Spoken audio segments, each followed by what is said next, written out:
Godzilla and the kaiju. Kaiju, they may seem like they were born on Earth. They may seem like they're an amalgamation of different species. You're half right. They are an amalgamation of species, but they weren't created from DNA of the other species. They carried the DNA to Earth. I know what that makes you think. They're from another planet.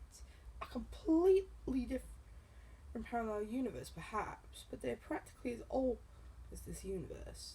Godzilla and the other kaiju, except the ones born on Earth and Ghidorah, have carried DNA throughout the universe that has helped spread life. My theory is that every time they come to a planet, they slumber for a few million years maybe, and then they awaken. And when they do, they have their battle. Godzilla versus Ghidorah. The other kaiju are normally neutral, so they choose sides. When that happens, the forces of good and evil battle. I think you can guess which is which.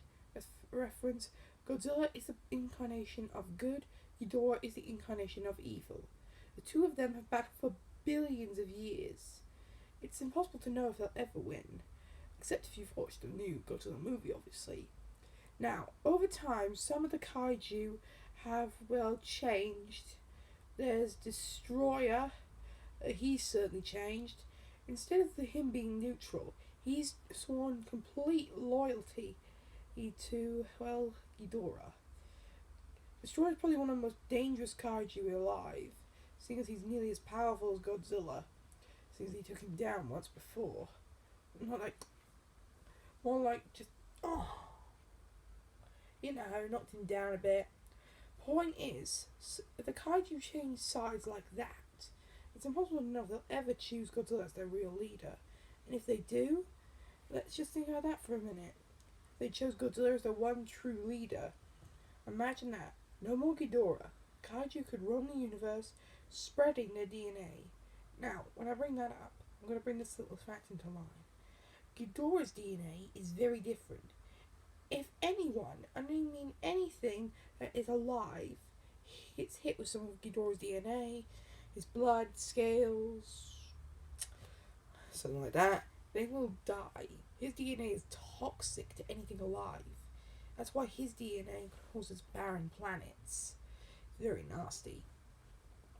From what I can put together, the kaiju are actually immortal, which means they can basically live forever.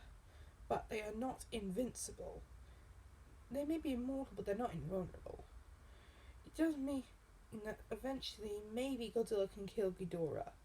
But here's the one thing I didn't tell you. If the kaiju have been battling for millennia, why are there so little of them? Well, I believe that maybe there were once maybe thousands of them, maybe billions of each one.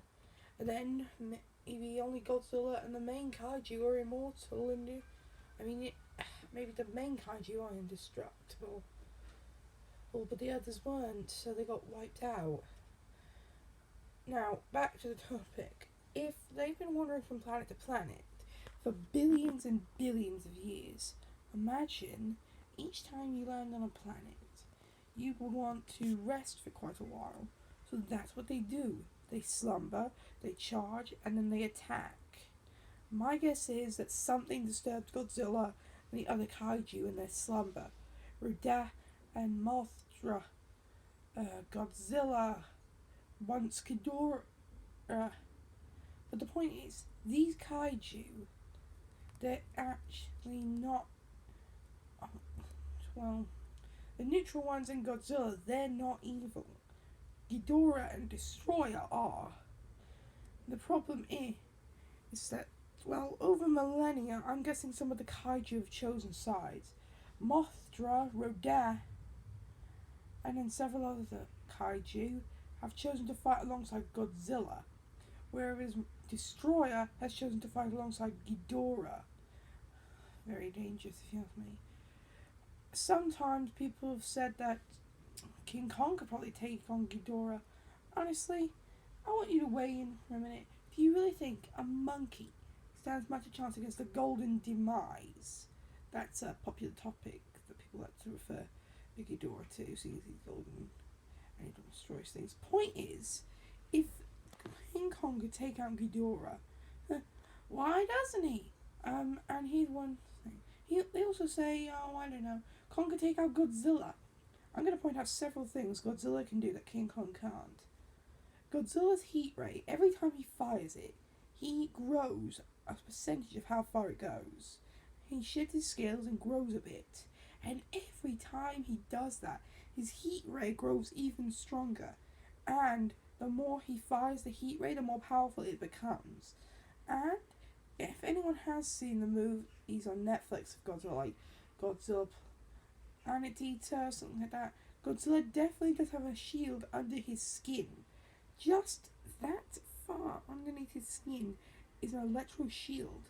And only by destroying the amplifying organ inside of his dorsal fin could you take down that thing. But the kaiju have such regenerative abilities, I doubt you could. Each kaiju is unique. As many people have seen in Godzilla 2014, that was obviously the evidence of another form of Godzilla. Most likely, like I said, Godzilla most likely had hundreds of his species. Several probably came to Earth. A Muto may have been travelling with them once. My guess is, after they leave a planet, they travel together through space until they find another planet. They land, they go to slumber, they wake up in a few million years. Now, obviously, after all that time, some of them may not, want to continue.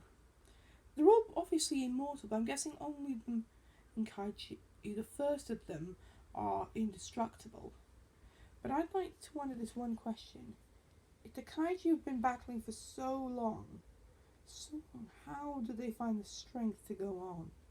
How is it that Godzilla still has the strength to fight against them? And here's a little incentive for everyone. I found out something pretty interesting. That Godzilla, Ghidorah, Destroyer, Mothra, Rodan, they're all related.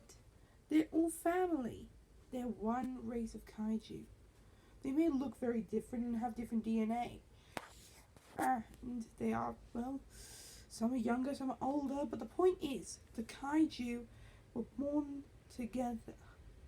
A slight little difference, but they are friends and family, except for Ghidorah and Godzilla. I'm wondering sometimes, how does Godzilla fight his brother? I certainly wouldn't want to fight mine.